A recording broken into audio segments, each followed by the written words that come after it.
Эдвард Харрис сидел за столиком уютного кафе в Саванна-Лейк-Сити, наслаждаясь ароматным кофе и теплым пончиком. Утреннее солнце мягко освещало тротуары, а воздух наполняли запахи свежей выпечки и мокрого асфальта после дождя. В свои 59 лет он имел все, что когда-то казалось целью всей жизни.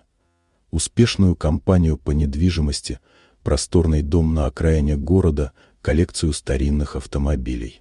Но сегодня что-то тревожило его сердце, словно жизненный пазл был неполным. Вспоминая молодость, он осознал, как долго верил, что счастье можно купить деньгами.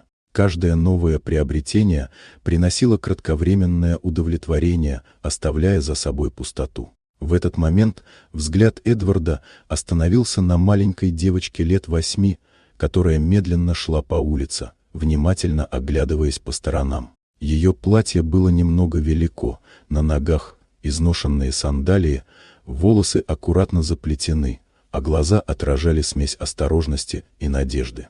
Она подошла к столу, где осталась недоеденная еда.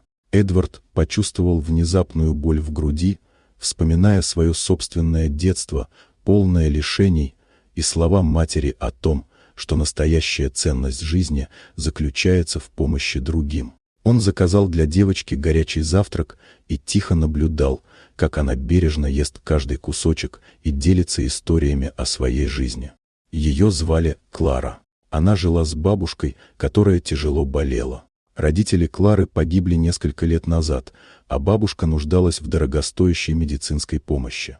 Эдвард понял, что может изменить их судьбу. Он оплатил лечение бабушки, обеспечил ей отдельную палату с лучшими условиями и стал регулярно навещать семью, помогать Кларе с учебой, читать ей книги и показывать окружающий мир.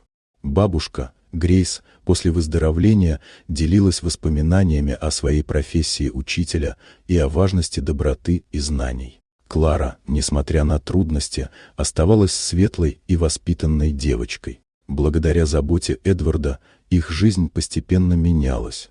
Девочка снова смеялась и радовалась, а бабушка смогла вернуться к преподаванию. Сам Эдвард тоже изменился. Его бизнес продолжал приносить доход, но теперь он активно помогал другим, детям, оставшимся без родителей, и одиноким пожилым людям. Каждый день он приходил в кафе, где все началось, и чувствовал, как сердце наполняется теплом.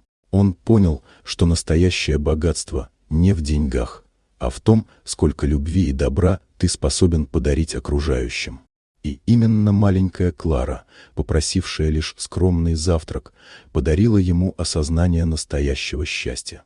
Вот такая удивительная история. Дорогие друзья, напишите в комментариях, откуда вы смотрите это видео.